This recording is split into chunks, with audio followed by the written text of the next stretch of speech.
அடுத்த அடுத்த பண்புல இன்னும் கொஞ்சம் விரிவா பார்ப்பேன். கிதாபுன் மஹ்பூல் கிதாபுன் மஹ்பூல் என்ன சொல்றோம்? பாதுகாக்கப்பட்ட புத்தகம். குர்ஆன் பாதுகாக்கப்படுவதாக இந்த குர்ஆன்லயே வந்திருக்கு இல்லையா? தெரியுமா? சும்மா நீங்க படிச்சிருப்பீங்க. நாங்க இது அம்மையில வராட்டியும் நீங்க படிச்சிருப்பீங்க. என்ன வருது தெரியுமா? சூரத்து அல் ஹிஜ்ர் என்ற சூறால 9வது வசனம். இன்னா நஹ்னு நஸல்னா ذிக்ர வ இன்னா லஹு லஹாஃபிலூன். சரியா? நாமே இந்த திக்ரை இறக்கி வைத்தோம். திக்ரனா குர்ஆன்.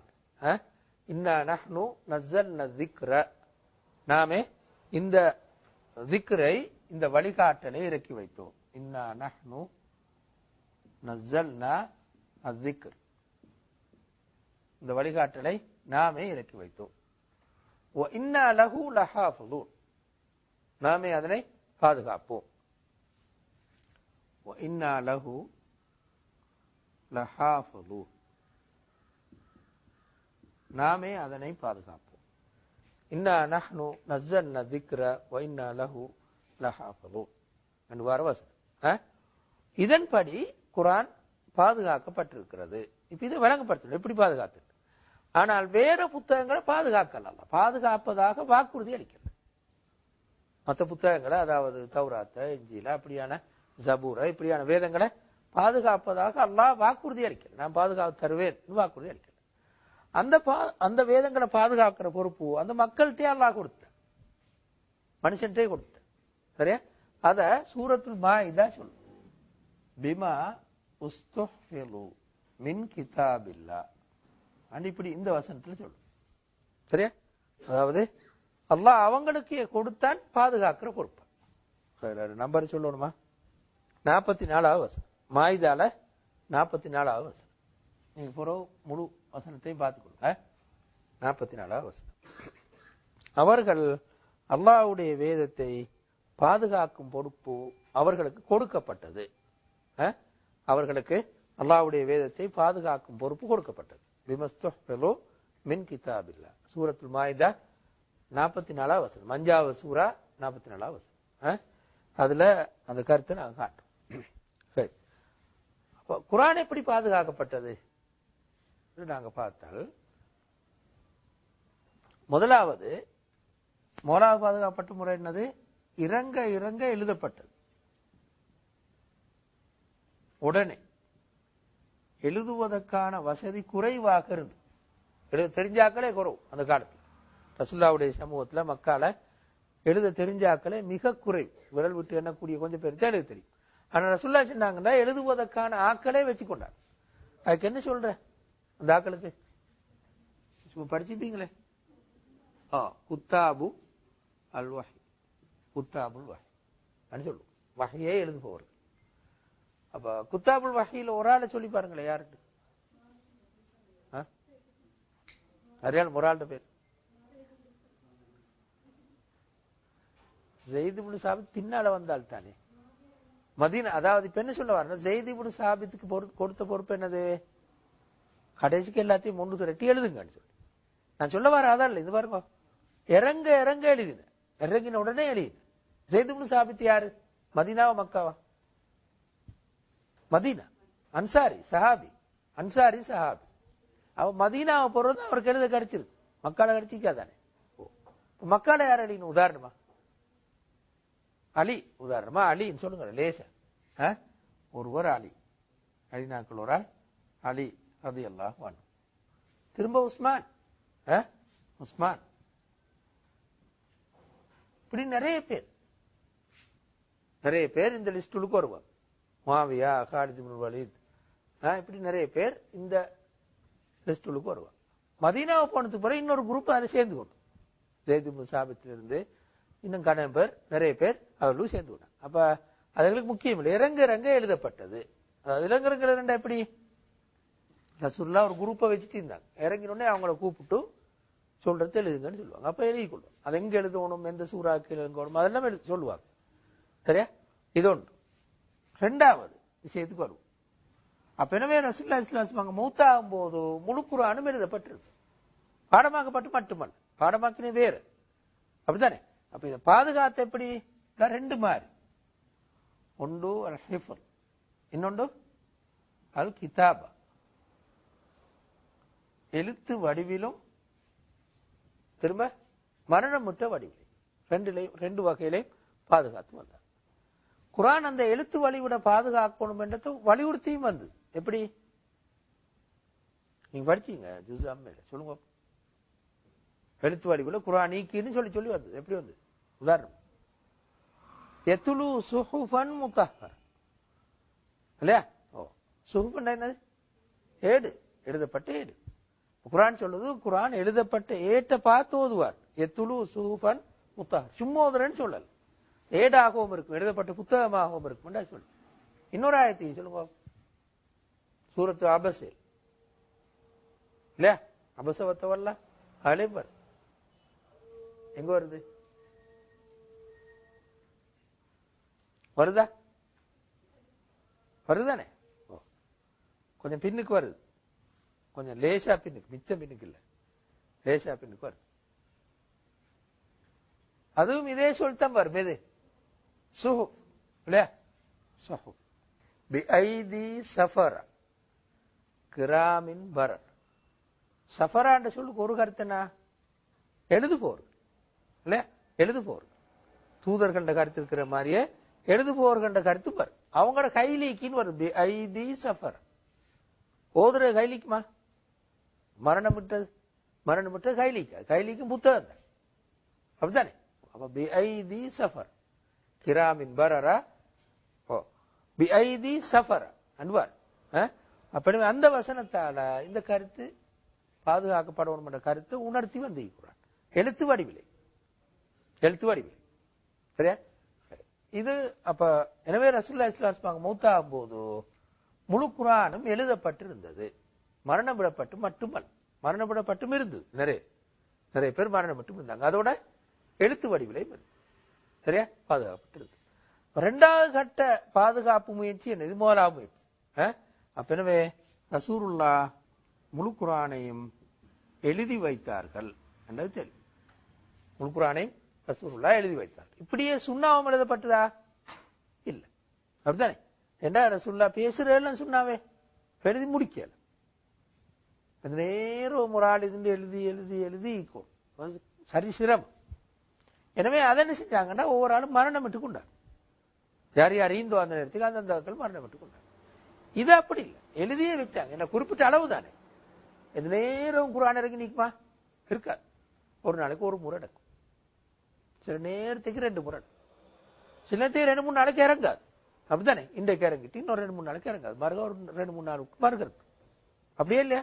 அப்படித்தான் குர்ஆன் இருக்கு. அப்ப எழுதலே ஒரே இந்த நேரம் குர்ஆன் இறங்கி இருந்தா எழுதல, ஒரு நாள் கஷ்டம். சரியா? அப்ப அந்த விட்டு இறங்கின காரணமாக எழுதுறது எழுதுற வேலை பெரிய ஒரு விஷயம் அல்ல. சுண்ணா மாதிரி அல்ல. சுண்ணா அப்படி இல்லை, எந்த நேரம் சுண்ணாதான். சுல்லா பேசுறது, நடக்கிறது, போறது, வாரது, சாப்பிடுறது எல்லாம். அப்ப அது கஷ்டம்.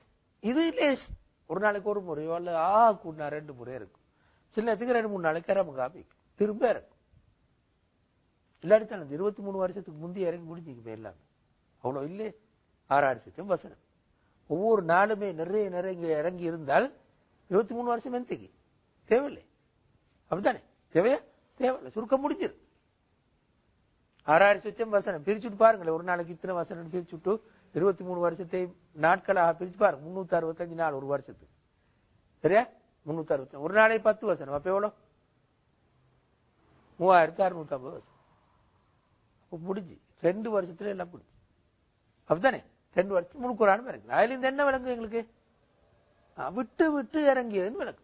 அப்ப எழுதலே எது நேரம் ரசூலுல்லாஹ் அவங்க உட்கார்ந்து நீங்க எப்ப வகை இறங்குமோ தெரியாது, உட்கார்ந்து நீங்க தேவை. நேரம் இறங்கிண்டே ஈக்குதே, அப்படி தேவை. விளக்குதானே? வஹி இறங்கின உடனே ரசூலுல்லாஹ் என்ன செய்வாங்க? மரணம் விட்டு கொள்வாங்க.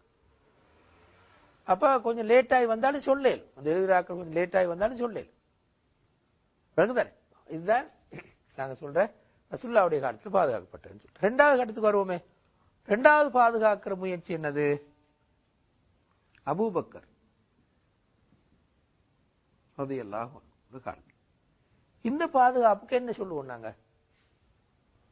இப்ப பாருங்க, ரசூலுல்லாஹ்வுடைய காலத்துல இறங்கின குர்ஆன் சிதறித்தான் இருந்து. அப்படி வழங்குதா? இவர்கிட்ட கொஞ்சம் அவர்கிட்ட கொஞ்சம் அவர்கிட்ட கொஞ்சம் சிதறிது. வழங்குதா? அபூபக்கர் காலத்துல என்ன செஞ்ச? அதெல்லாம் ஒன்றுக்கு எடுத்து ஒரு இடத்துக்கு எடுத்து. அதான் நீங்க ஒரு காலத்துல எடுத்து.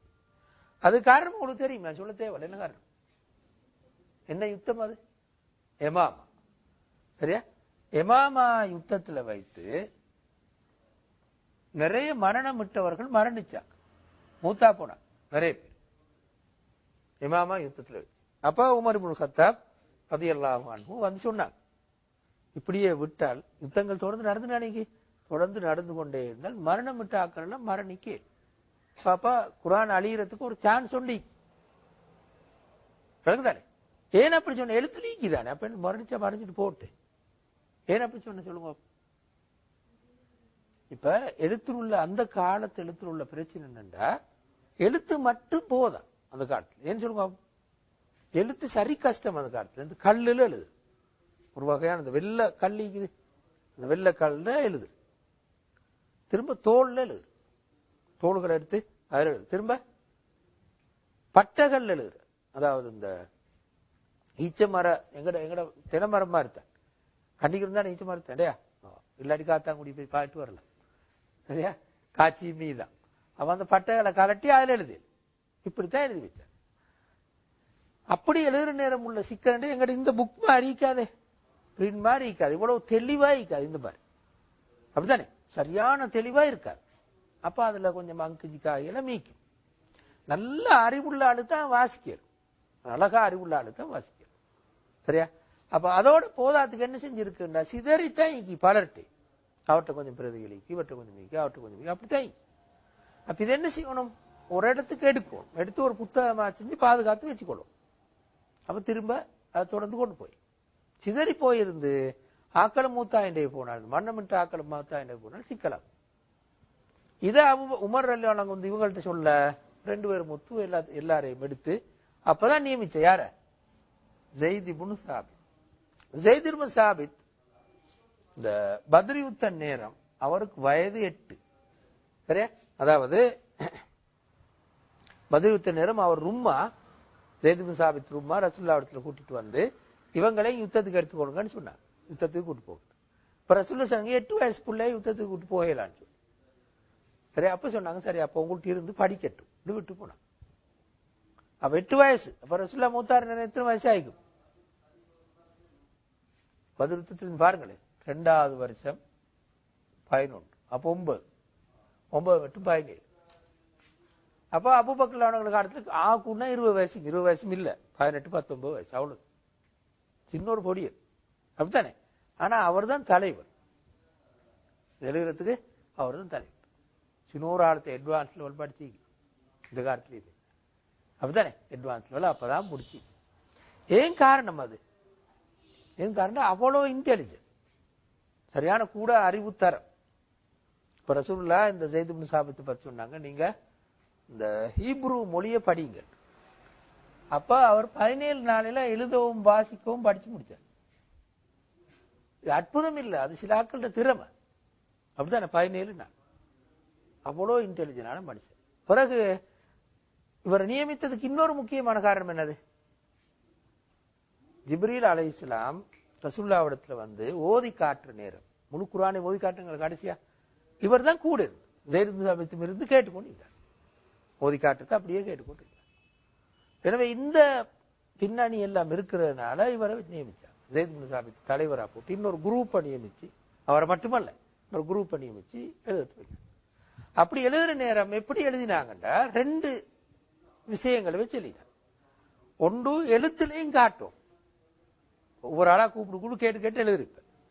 உங்களோட பிரதியை கொண்டு வாங்க, உங்களோட பிரதியை கொண்டு வாங்க, உங்களோட பிரதியை கொண்டு வாங்க, எல்லாரும் பிரதியும் கொண்டு வர சொல்லு. உணர்ந்தா பார்த்து எழுது, பிரதியை பார்த்து எழுது. எழுதும் போது பிரதியை மட்டும் பார்த்து எழுதுறதில்ல, என்ன சொல்ற, மனப்பாடத்திலையும் ஓத வைக்கிறவர், மனப்பாடமாக்கினாக்களையும் கூப்பிட்டு ஓத வைக்கிறார். 2 மீந்தா தான் எழுது. உதாரணமா ஒரு ஆயத்தின் வைங்களே, குல் ஹுவல்லாஹு அஹதுன்னு வச்சுக்கொள்வோம் உதாரணம். இந்த சூறா எழுதப்போ எழுதுன எப்படி இருக்கணும்? எழுத்திலையும் கொண்டாந்து காட்டும். 2வது மனப்பாடத்திலே மோதி காட்டும். ரெண்டு மீந்தா தான் எழுது, ஒன்று இந்த எழுது, ரெண்டும் சேர்த்து வச்சு எழுது. பிறகுதானே அப்ப ரசூலுல்லாஹ்வுடைய சமூகத்தில் நிறைய பேர் மரணமாக்கி இருக்காங்க. ஒரு தொகையினற்ற எழுத்தும் இருக்கு, எழுதினதும் இருக்கு. இந்த ரெண்டையும் பார்த்து பார்த்து பார்த்து தான் எழுதினாங்க.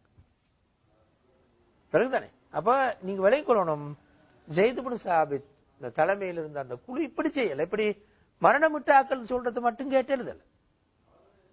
பிறகுதானே எழுதினத்தையும் பார்த்து எழுதினாங்க. அவங்கள்ட்ட இருந்த எழுத்து பெருதையும் பார்த்து அவரை ஓத சொல்லி ரெண்டையும் வச்சு எழுதினாங்க. சரியா? அதான் அபூபக்கர் காலத்துல நடந்த தொகுப்பு. சரி, இப்ப தொகுத்ததன் பிறகு அபூபக்கர் ஆனாங்கள்ட்ட அது அப்படியே பிறகு அவங்க மௌத்தானத்துக்கு பிறகு உமர்ட்டு இந்த யார்கிட்ட பேச்சு திரும்ப உஸ்மான்ட்டியா ஹப்சாட். ஏன்னா ஹப்சாட்ட போன மகள்கிட்டே போனது, அடுத்த கலீஃபாட்டே வரணும் ஹப்சா பேச்சு. ஏன்னா போன ஏனண்டா உமர்ல அவனாங்க மௌத்தாருன்னா கலீஃபாய்க்க 6 பேரை நியமிச்சுட்டாங்க, ஒரு ஆளை தெரிவு செய்யுங்க. எனவே அப்படியே மகள்கிட்ட கொடுத்துட்டு மூத்தா போன. சரியா? அப்ப அந்த 6 பேர்ல ஒரு ஆள் தெரிவு செஞ்சதுக்கு பிறகு அவர் நீதான் பெருசா என்னட்டான் நீ குணாந்தார உண்டு அப்படி கேட்டு நீக்கல. இந்த காலத்துல அதிகாரம் போட்டு நீங்க குணாந்தாங்க கூப்பிய நான் இல்லையா இப்ப கலீஃபான்னு கேட்டீங்க. அப்சாட் இருந்தாலும் அது பாதுகாப்பா ஈக்கும் தெரியும். எனவே அவங்க சொல்லிருந்தாங்க. பிறகுதானே தேவைப்பட்ட நேரம் எடுத்தாங்க. எப்ப எடுத்தாங்க இந்த பாருங்க. இப்ப 3ஆவதுக்கு வருவோம். 3ஆவது பாதுகாப்பு முறை 3. 3ஆவது எப்படி பாதுகாத்தாங்க? அது யார பாதுகாப்பது? உஸ்மான் ரலியல்லாஹு அன்ஹு. உஸ்மான்ட பாதுகாப்பு முறை அல்லது பாதுகாத்த அமைப்பு என்ன? அதுக்காக சொல்லிருமா எப்படி பாதுகாத்த உஸ்மான் காலத்துல? உங்களுக்கு தெரியுமா, அபூபக்கர் காலத்தில் எழுதினத்துக்கு எழுத ஆலோசனை சொன்னவர் உமர் இப்னு கத்தாப் மௌலாவது ரலியல்லாஹு அன்ஹு இல்லையா? இவங்களோட ஆலோசனை மௌலாவது எழுதுவோம் சொல்லி பிறகு டிஸ்கஸ் பண்ணி எழுதுற நல்ல முடிவுக்கு வந்து எழுதினார். உஸ்மானுடைய காலத்துல ஆலோசனை சொன்ன சஹாபி யாரு? ஹுதைஃபா இப்னுல் யமானி. இந்த சஹாபி தான் காரணம். ஹுதைஃபா இப்னுல் யமானி இந்த சஹாபி தான் காரணம். என்ன சொன்னவர் வந்து உமர் சொன்ன இந்த பாடமான ஆக்கினாக்கள் மரணித்து போக போக குர்ஆன் அப்படியே அழிஞ்சு போவதற்கும் சான்ஸ் இருக்குது. எனவே பாதுகாப்பு சொன்னாங்க. எழுதி வச்சிருவோம். வேற ஒவ்வொரு ஆள்கிட்ட செதறித்தானே இருக்குது. ஒபிசியல ஒரு புக் கொண்டு குறிப்பிட்ட கலீஃபாட்டி இருக்குது, தனி இருக்குன்னு ஒன்று இல்லை. அப்படித்தானே எல்லாத்தையும் செதறி பேத்து இருக்கு. அப்ப அவர் மூத்தாருன்னா அந்த புத்தகம் எங்க போறோம் இல்லாம போயிருச்சு இல்ல? அப்படித்தானே இப்படி ஒவ்வொரு ஆளா மூத்தா பிரச்சனையா போயிருக்கு. அப்பதான் எழுதுறதுக்கு காரணமா இருக்கு. இதுதான் உமருடைய ஆலோசனை. ஹுதைஃபா இப்னுல் யமானி பிரச்சனை என்ன அது தெரியுமா என்னண்டு? அது சரியான குழப்பம் முடிக்கனா விளங்குறல. இந்த பாருங்க, இதுதான் காரணம். அப்படி என்ன கருத்து என்றால், அரபு மொழியில தான் எல்லா மொழிகள்ல இருந்தால் லஹஜாத்துன்னு சொல்றோம். நான் சொல்லுவோம், அதுக்கு தமிழ்ல சொன்னால் பிராந்திய வழக்குன்னு சொல்றேன். அதாவது தமிழ் தான் நாங்களும் பேசுற, மெட்ராஸ்லயும் தமிழ் தான் பேசுற, திரும்ப சொல்லுங்க ஜப்னாலையும் பேசுற. இந்த தமிழ் கடல வித்தியாசமிக்கான இருக்குதானே? சில நேரங்கள்ல தமிழாக்கள் இந்த ஜப்னால பேசுற தமிழ்ல சில துண்டுகள் எங்களுக்கு ஒன்றுமே விளங்காது. அங்க போனா அதை விட மோசம். மெட்ராஸுக்கு போனா பல பாதி விளங்கும். அவனு தமிழ் தான் பேசுற சென்னையில. ஆனா நிறைய இடங்கள் எங்களுக்கு விளங்காது. நிறைய சொற்பிரயோகங்கள், இந்த வசனங்கள் இதுகளுக்கு கூட எங்களுக்கு விளங்காது. ஆனா உண்மையில மொழி ஒன்றுதான், தமிழ் தானே, தமிழ் தான். ஆனா இப்படி வித்தியாசங்கள் இருக்கு. அப்ப பிராந்திய வழக்குன்னு சொல்றாங்க. இதே மாதிரி அரபிகள்கிட்டையும் கோத்திரங்களுக்கு ஏற்ப சொற்பிரயோகங்களை உச்சரிக்கிற மெத்தட் வித்தியாசம் இருக்கு. சொற்கண்ட பொருள் கொள்றது வித்தியாசம் இருக்கு. சரியா? இந்த வித்தியாசங்கள்ல இருக்கு. அப்ப அதுக்கு ஏற்பதான் குர்ஆனும் இறங்குச்சு. எல்லாரும் அவர் ஆடுற விருப்பமான ஒழுங்குல வாய்ச்சி கொள்ளுங்கன்ற அமைப்புல குர்ஆனும் இறங்குச்சு. உன்சிலல் குர்ஆனு அலா சப்அத்தி அஹ்ருஃப் அண்டுவர் 7 அமைப்புல குர்ஆன் இறங்கினேன்னு பாரு. அப்படின்னா கருத்து என்ன? ஒவ்வொரு அந்த கோத்திரத்தாரும் அவங்க நீங்க எல்லாரும் தங்களோட மொழியை மாத்திக்கொள்ளுங்கன்னு சொல்லலாது, அதுக்கே போதுங்கன்னு சொல்ல. சரியா? உதாரணமா சில கோத்திரங்கள் உதாரணம் பனு தமீம் என்ற கோத்திரம் உதாரணத்துக்கு அல்ல அம்மண்டு வாசிக்கும். அவங்களோட உச்சரிப்பு மெத்தட் அது. சரியா? உதாரணம் பாருங்க, பனு தமீம் ஒரு கோத்திரத்துல ஒரு ஆள் ரசூலுல்லாஹ்விடத்துல வந்து இப்படி ஒரு கேள்வி கேட்டாங்க. அலைஸ மினல் பிர்ரி ஸியாமு ஃபி ஸஃபர், பிரயாணத்துல நோன்பு பிடிக்கிறது நல்லது இல்லையான்னு கேட்டார். சரியா? அவர் எப்படி கேட்டார்? இதெல்லாம் இம்முண்டு வாய்ச்சார். இம்முண்டு வாய்ச்சு பாருங்களேன். கொஞ்சம் கஷ்டம் எங்களுக்கு, பழக்கம் இல்லை எங்களுக்கு. அவர் அதெல்லாம் இம்முண்டு தான் வாசிப்பார். அலைஸ மினம் பிர்ரி சொல்லுவார். மினம் பிர்ரும் இம் சியாம் வாசி கேளுங்களுக்கு. ஃபிம் சஃபர், ஃபிஸ் சஃபர் இல்ல, ஃபிம் சஃபர். மினல் பிர் அல்ல, மிம் பிர் சொல்லுவார். ரசூலுல்லாஹ் அப்படியே பதில் சொன்னாங்க. இம்மா உச்சாரிச்சு பதில் சொன்னாங்க. சரியா? இப்படி உச்சரிப்பு மெத்தட்டுகள்ல சொற்களை உச்சரிக்கிறது, சொற்களை மாத்தி பாவிக்கிறது இருக்கு அந்த காலத்துல. கொச்சை மொழி அல்ல, நல்ல மொழி அவங்க அதுதான். அதுதானே இப்ப உள்ள கொச்சை வழக்கல்ல நான் சொல்லவார். நல்ல மொழியை அவங்க அலைஸ மினல் பிர்ரி ஸியாமு ஃபி ஸஃபர் ஹதீஸ்ல வாரு. அவர் வந்து வாச்சாரு அலைஸ மினம் பிர்ரி இம் ஸியாமு ஃபிம் ஸஃபர் அனுவாச்சு. சரியா? ரசூலுல்லாஹ் லைஸ மினல் பிர்ரி ஸியாமு ஃபி ஸஃபர்னு வாச்சு. அத லைஸ மினம் பிர்ரினா ரசூலுல்லாஹ் வாச்சு. அவர் பேசின மாதிரி ரசூலுல்லாஹ் பேசினார். தானே? இப்படி அந்த லஹஜாத் வித்தியாசம் அல்லது பிராந்திய வழக்கு வித்தியாசம் அரபிகளுக்கு மத்தியில் இருக்கு. குர்ஆன் இறங்கும் போதும் எப்படி இறங்குச்சுன்னா அந்த மாதிரி இருக்கு. அந்த மாதிரி உச்சரிக்கிறதுக்கு மாறி இறங்குச்சு. தானே? உச்சரிக்கிற மாதிரி இறங்கு, உச்சரிக்கிற மாதிரி சொற்கள வேறுபாட்டுக்கு ஏற்ப வெள்ளம் இறங்கு. அதுதான் அந்த 7 கிராத்துன்னு சொல்லுவோம். இப்ப நாங்க சொல்ற 7 கிராத்துன்னு சொல்றோம். ஆனா அந்த காலத்துல அதல்ல 7 கிராத்தால் உண்மையில் இந்த எழுத்து வித்தியாசங்கள், உச்சரிப்பு வித்தியாசங்கள், சொற்கள் வித்தியாசங்கள், எழுத்து வித்தியாசங்கள் தான் சொல்றேன் அந்த காலத்துல. 7 கிராத்தல் இது கிராத்துல உண்டல்ல, பிராந்திய வழக்கு. அப்ப இந்த பாருங்களேன், சஹாபாக்களும் வேற வேற கோத்திரங்கள் சேர்ந்தாங்க. உதாரணம் சொல்லுங்க, இப்னு மஸ்ஊத் ஒரு கோத்திரம், அபூ முஸல் அஷ்அரி இன்னொரு கோத்திரம், உபய் இப்னு கஅப் வேற ஒரு கோத்திரம். இவங்க 3 பேரும் நல்ல காரிகள். இப்னு மஸ்ஊதும் தான் சொன்ன, அபூ முஸல் அஷ்அரி தான், உபய் இப்னு கஅப். 3 வித்தியாசமான கோத்திரங்கள், நல்ல காரிகள் இவங்க 3 பேர். குர்ஆன்ல மிகவும் திறமை பெற்றவர். சாலிம் மௌலா அபூ ஹுதைஃபான் இன்னொரு ஆள் இருந்தார், அவரும் அப்படித்தான். இந்த 3 பேர்ட்டையும் போய் தோதினால், இப்ப நாங்க சொன்ன உதாரணத்துக்கு இப்னு மஸ்ஊத், அபூ மூசா அல் அஷ்அரி, திரும்ப உபய் இப்னு கஅப். என்ன செய்யலாம்டா, தாபியங்கள் கொஞ்சம் பேர் இவர்கிட்ட ஓதையில் போய், இன்னும் கொஞ்சம் பேர் இவர்கிட்ட, இன்னும் கொஞ்சம் பேர் இவர்கிட்ட ஓதையில் தானே. அப்படியே தாபியங்கள் ஓதையில் ஓதிட்டு, இப்ப தாபியங்கள் ஒரு ஆளுக்கு ஒரு ஆள் சந்திச்சு ஓதி கொண்டு கொஞ்சம் வித்தியாசம் முடியும். இப்ப உள்ளுக்கு குழம்பி கொண்டார். இப்படி இல்ல ஓதுற அவர், ஒரு ஆள் சொல்ல தெரியும், இப்படி இல்ல ஓதுல இப்படி தாண்ட அவர் சொல்ல தெரியும், இன்னொரு ஆள் அப்படி இல்லை இப்படின்னு சொல்ல தொடங்கினார். இத அந்த ஹுதைஃபா இப்னுல் யமானி ஒரு யுத்தத்துல வச்சு அவதானிச்சார்.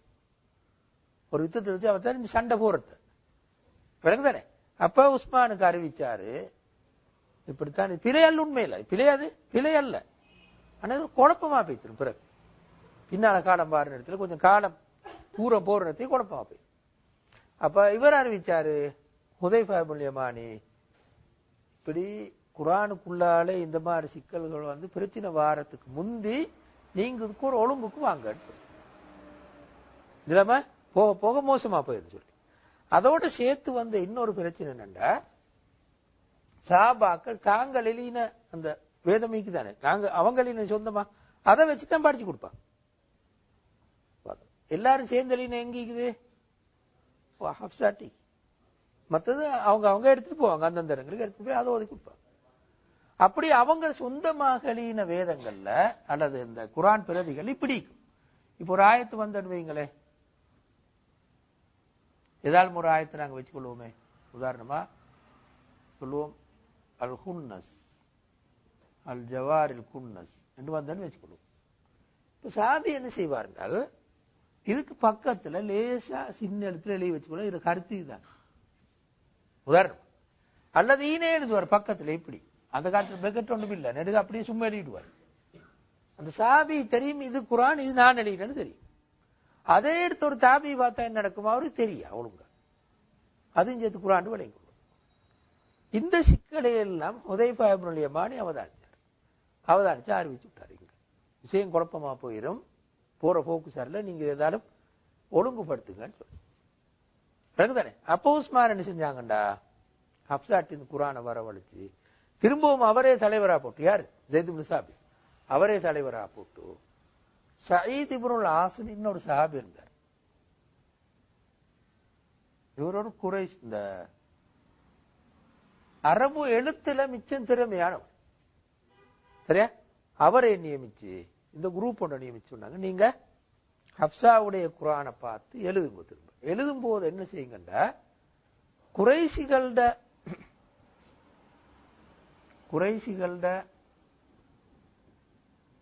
எழுத்து வாசிப்பு ஒழுங்கு இருக்குதான், எழுத்து ஒழுங்கு அதுக்கு ஏற்ப மத்த முட்டு, மத்த கோத்திரங்கள்லாம் விட்டு அப்படி சொன்னாங்க. பழகுதானே, அதுக்கு ஏற்ப எழுதி முடிச்சாங்க. எழுதி முடிச்ச உஸ்மான் என்ன செஞ்சாங்க, எல்லா சஹாபாக்களும் அறிவிச்சாங்க, யார் யார்கிட்ட எல்லாம் குர்ஆன் பிரதி இருக்குதோ எல்லாத்தையும் கொண்டு வாங்க. அப்ப எல்லாரும் கொண்டு வாங்க, கொண்டாந்து ஒரு குவிச்சி எரிச்சு போட்டாங்க. இது பிறகு இதுதான் குர்ஆன், இதை பார்த்தா எழுதணும். எல்லாரும் உங்கள்கிட்ட சொந்தமா இருக்கிற ஒன்றத்தையும் பாவிக்கிற எல்லாம் போட்டு ஒன்றுக்கு எடுத்து எரிச்சு போட்டாங்க. எல்லா சஹாபாக்களும் ஒத்துக்கொள்ள எரிச்சாங்க, சும்மா அவங்களோட முடிவல்ல, எல்லாரும் சேர்ந்து ஒத்துக்கொள்ள எரிச்சு விட்டாங்க. ஏன்னா சிக்கலா போயிரு பின்னால் இல்லாட்டி, அப்படித்தானே. பிறகு என்ன செஞ்சாங்க, எழுதின குர்ஆன்ல 7 பிரதிகள் எடுத்து அந்த நேரம் இருந்த முஸ்லிம் நாடுகள் 7 பகுதிகளுக்கும் அப்படியே அனுப்பிட்டாங்க. அதைத்தானே எல்லாரும் பிரதி எடுத்து எடுத்து எடுத்து படிக்க. அது அப்போ உண்டு பிரச்சனை முடிச்சு. பல சஹாபாக்கள் இருந்த பல பிரதிகள் இருந்த ஒன்று இல்லை, அந்த ஒன்று மட்டும் தான் தொடர்ந்து வைத்து படிக்கிறேன். இதுதான் உஸ்மான் செஞ்சு வேலை. இன்னொன்று நீங்க விலையை கொள்ளணும் கவனமா. இது பாருங்க, அந்த காலத்து எழுத்துல இது கூட இல்லை, இதெல்லாம் இல்லை, இப்படிதான் நொக்கு தொண்டும் இல்லை, இப்படிதான் மடித்து இதுக்கு ஒன்றுக்கும் இல்லை, சரியா? இப்படிதான் இதை பார்த்து வாசிக்கணும். இது பாருங்க, ஈன ஒன்றும் இல்லாட்டி எப்படி வாசிக்கிற, ஆனா அப்படித்தான் இருக்குமா அந்த காலத்து எழுத்த அமைப்பு. அது பின்னால காலத்துல இதுக்கு நோக்குத்தாவலை வச்சு இதுவும் இல்லை. பின்னால காலத்துல நொக்குத்தாவலை வச்சு ஹரக்கத்தெல்லாம் வச்சது திந்தி ஹஜ்ஜாஜ் இப்னு யூசுஃப்ல காலத்து, ஹஜ்ஜாஜ் இப்னு யூசுஃப் தான் செஞ்சது. பின்னால வந்து மக்களுக்கு வாசிக்க சிரமம் பண்றதுனால செஞ்சாங்க. தானே. இது பாருங்க, உதாரணத்துக்கு இப்படி ஒன்றும் இல்லை, இன்ஜாஅக்கும் ஃபாஸிக்கும் பினபஇன் ஃபதபையனு தான். இது ஃபதபையனு, இப்ப நீங்க குர்ஆன்ல பார்த்தா ஃபதபையனு, இது எப்படி எல்லாம் எழுதுன்னு பாருங்களேன். இது பாருங்க, இதான் ஃபதபையன். இப்ப இப்படியும் எழுதுதானே, இப்படி எழுதுதானே ஃபதஸப்பது எழுது. இப்படி ஒரு கிராத்திக்கு, அதனால சொன்னேன் ஃபதஸப்பது எழுது. ரெண்டு முரண் அல்ல, சரியா? இது பாருங்க, இது இப்படி, சரியா? இது எங்க வருதுண்டா, லா துஸ்மஉ ஃபீஹா லாகிய, இல்லையா? லா துஸ்மஉ ஃபீஹா லாகிய. இது எப்படி சொல்லலாம், இப்படியும் சொல்லலாம், தஸ்மவுன்னு சொல்லலாம், சரியா? இப்ப ஜுசு இந்த அம்மையில வாரதுதான் சூரத்து நபல், ரப்பி ஸமாவாதி வல் அர்தி வமா பைனஹுமர் ரஹ்மான். இதுக்கு இன்னொரு ஓதுற மெத்தடிக் எப்படின்னா, ரப்புஸ் ஸமாவாத், ரப்பி அல்ல, ரப்புஸ் ஸமாவாதி வல் அர்த் வமா பைனஹுமர் ரஹ்மானு ஒன்று இருக்கு. ரஹ்மானின்றே நீங்க ஓதி பாருங்க, ரஹ்மானின்னு இருக்கு. இன்னொரு கிராத்து ரப்புஸ் ஸமாவாதி வல் அர்தி வமா பைனஹுமர் ரஹ்மானு ஒன்று இருக்கு. லா தஸ்மஉ ஃபீஹா லாகியா வ லா துஸ்மஉ ஃபீஹா லாகியான்னு ஓது. ஹரக்கத்தில்லே, லா தஸ்மஉ ஃபீஹா லாகியா லா துஸ்மஉ ஃபீஹா லாகியான்னு ஓது. தானே. அப்ப உஸ்மானுடைய காலத்துல இதொன்றும் இந்த ஹரக்கத்தொண்டு மீக்கல. அப்ப கொஞ்சம் இடம் இருந்தது, அந்தந்த ஹரக்கத்து இது ஒன்றும் இல்லை. அப்ப எனவே வேற வேற கோத்திரங்களை சேர்ந்த ஆக்களுக்கு எழுத்த அமைப்பை மாத்தாம ஹரக்கத்த அமைப்பு, அந்த நொக்குத்தா வைக்கிற அமைப்பு, இதை மாத்த இடம் இருக்கு. மாத்தன்னு சொன்ன நான் சொல்றேன், இறங்கின இருக்கு குர்ஆன் இறங்கினது அந்த பல கிராத்து ஓதுறதுக்கு இடம்பாடாத்தான் இறங்குச்சு. வருதானே, வித்தியாசம் வித்தியாசமா அவரவர் லஹஜாத்துக்கு ஏற்ப ஓதுறதுக்கு இடம்பாடா இருந்துச்சு. உஸ்மான் திருப்பி அழியணும்னா சிலது இல்லாம போயிட்டு, சிலது கேள எழுத்தே மாத்தணும். அப்படின்னா நொக்குத்தாவையும் ஹரக்கத்தையும் மாத்திரமல்ல, எழுத்தே மாத்தணும், எழுத்த மாத்தல, சரியா? அப்ப எது மிஞ்சிச்சு என்றால் நொக்குத்தாவையும் அந்த ஹரக்கத்து அதை மாத்திரத்துக்கு இடம்பாடான கிராத்துகள் மிஞ்சிச்சு, மற்ற கிராத்துகள் இல்லாம தானே. அதுதான் நாங்க உஸ்மானுடைய எழுத்து அமைப்புன்னு சொல்லுவோம். அந்த கிராத்துகள் தான் இன்றைக்கு வரை மிஞ்சிக்குது. இப்ப 7 கிராத்துன்னு சொல்றோம், 5 கிராத்துன்னு சொல்றோம். அதான் உதாரணமா நீங்க வட ஆப்பிரிக்கா கிராத்த, உதாரணமா பலஸ்தீன காரிகள் ஓதுற அந்த சீடி ஒன்று எடுத்து போட்டால், அல்லது ஈஜிப்ட் அல்லாத லிபியா, மொரோக்கோ, டியூனிசியா அந்த ஏரியா கிராத் எடுத்து போட்டு பாத்தீங்கன்னா கொஞ்சம் வித்தியாசமாய் அவங்க ஓதுவாங்க. லா துஸ்மா ஃபீஹா லாகியான்னு ஓதுவாங்க. ரப்புஸ் ஸமாவாத்தி வல் அர்துன்னு ஓதுவாங்க. இன்னும் குர்ஆனை மாத்தி போட்டு அறிஞ்சு யோசிச்சிராம அதெல்லாம் ரசூலுல்லாஹ் ஓதினாங்க. அப்படியெல்லாம் குர்ஆன் இறங்கு பல மாறி ஓதுறதுக்கு ஏற்ப குர்ஆன் இருக்கு. விளங்குதானே? இதைத்தான் நாங்க உஸ்மானுடைய காலத்து பாதுகாப்புன்னு சொல்றோம். சரியா? இப்ப அடுத்ததுக்கு வருவோம். 4வது பாதுகாப்பு என்ன? சரி, அதுக்கு முந்தி ஒன்றை சொல்லுவோம். இப்படியே குர்ஆன் எழுதி முடிச்சதுக்கு பிறகு இன்றைக்கு வரையும் அப்படியே ஈக்குதா? அது எப்படி நிறைவேறும்? அப்படியே ஈக்குதுன்னு சொல்லி எப்படி நிறைவேறும்? இன்றைக்கும் இந்த குர்ஆன் அந்த காலத்தில் எழுதின குர்ஆன் இன்றைக்கு பஹ்ரைன்ல ஒரு மியூசியம், அது சொல்ற குர்ஆன் மியூசியம். அதுல ஹிஜ்ரி 1ஆம் நூற்றாண்டு குர்ஆன். 1ஆம் நூற்றாண்டு என்னது? சஹாபாக்கள் காலம், அப்படித்தானே? 1ஆம் நூற்றாண்டு குர்ஆன் இன்றைக்கு வரை உள்ள குர்ஆன் அப்படி வரிசை கிரமமா வச்சு 1ஆம் நூற்றாண்டு குர்ஆன்கள் இன்னொரு 2ஓ 3ஓ வச்சிருக்கு. 2ஆம் நூற்றாண்டு, 3ஆம் நூற்றாண்டு, 4ஆம் நூற்றாண்டு அப்படி தொடரா வச்சுட்டு வந்து இன்றைக்கு வரை வச்சு. அப்ப நீ யாருக்காவது சந்தேகம்னா எடுத்து பார்த்துக்கொள்ளலாம். இன்றைக்குள்ள குர்ஆன் எடுத்து வைத்து 1ஆம் நூற்றாண்டு குர்ஆனை சேர்த்து பார்த்தா சரி. அதுதானே? இப்பவும் பஹ்ரைனுக்கு போனா நாங்கள பார்த்தா, அதனால சொல்றேன், போனா நீங்க பார்க்கலாம். பஹ்ரைன்ல அப்படியே வரிசையா வச்சிருக்கு, பாதுகாப்பா வச்சிருக்கு. அப்ப அதிலிருந்து விலையும் கொள்ளலாம், மாறவே இல்லைன்னு சொல்லி அப்படியே தொடராக வந்திருக்குன்னு சொல்லி. இப்ப ஏன் அது 4வது பாதுகாப்பு என்ன இருந்தது குர்ஆனுக்கு என்றால், இந்த பாருங்க, சஹாபா கடைசி சஹாபி மௌத்தார நேரம் ஹிஜ்ரி 100ல கடைசி சஹாபி மௌத்தா போனார். அவர் மௌத்தார நேரம் இஸ்லாம் அல்லது இஸ்லாம் உலகம் ஒரு சாம்ராஜ்யம். அப்ப ஹிஜ்ரி 100 பாருங்களேன், யாரு? உமையாக்கள காலம். சரியா? உஸ்மான்ட காலத்திலேயே அல்லது அபூபக்கர் உஸ்மானுடைய காலப்பிரிவிலேயே வட ஆப்பிரிக்காவெல்லாம் ஏறத்தாழ பெய்த்து பாரசீக சாம்ராஜ்யம் நாங்க இன்றைய சொல்றோமே, அந்த காலத்துல சொன்னோமே, ஈரான், ஈராக் இந்த மாதிரி ஏரியா அதெல்லாம் பிடிக்கப்பட்டு ஒரு பெரிய ஒரு சாம்ராஜ்யமா மாறி. அப்ப இஸ்லாத்தை இப்ப பாதுகாக்கிறது ஒரு சாம்ராஜ்யம் உண்டு. 2 தனி மனிதர்கள் அல்ல, சின்ன சின்ன ஆக்கள் 2 பேருக்கு ஒளிச்சு பாதுகாக்கிறாள். அப்படித்தானே? இஞ்சியில பாதுகாத்தா அப்படித்தான், ஒளிச்சு பாதுகாத்து ஒரு 5-10 பேர்ட்டா இருந்து அவங்க எடுத்துட்டு ஆக்கள்கிட்ட இருந்து பாதுகாத்து தெரிஞ்சு அங்க ஒளிச்சு இங்க ஒளிச்சு அப்படித்தான் தெரிஞ்சாங்க. அப்ப களவெல்லாம் வர இடம் இருக்கு. இது அப்படி இல்லை, ஒரு சாம்ராஜ்யமே பாதுகாத்து. அப்ப எனவே குர்ஆனை பாதுகாப்பதற்கு ஒரு சாம்ராஜ்ய ஒழுங்கொண்டே உருவாயிட்டு. அதுதான் காரணம், அடுத்த காரணம்.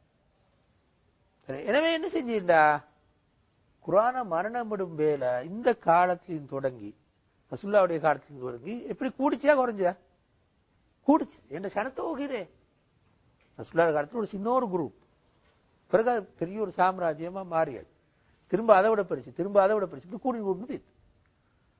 கூடின்னு போனா என்ன நடக்கும்? பாடமாக்குறாக்கள் சரி கூடிண்டே போகும். சனத்தொகை கூட பாடமாக்குறாக்கள் கூடிண்டே போகும். இஸ்லாத்துக்கு வாராக்கள், இஸ்லாமியர்கள் கூட பாடமாக்குறாக்கள் கூட்டிட்டு போகும், எழுதுறதும் கூட்டிட்டு போகும்.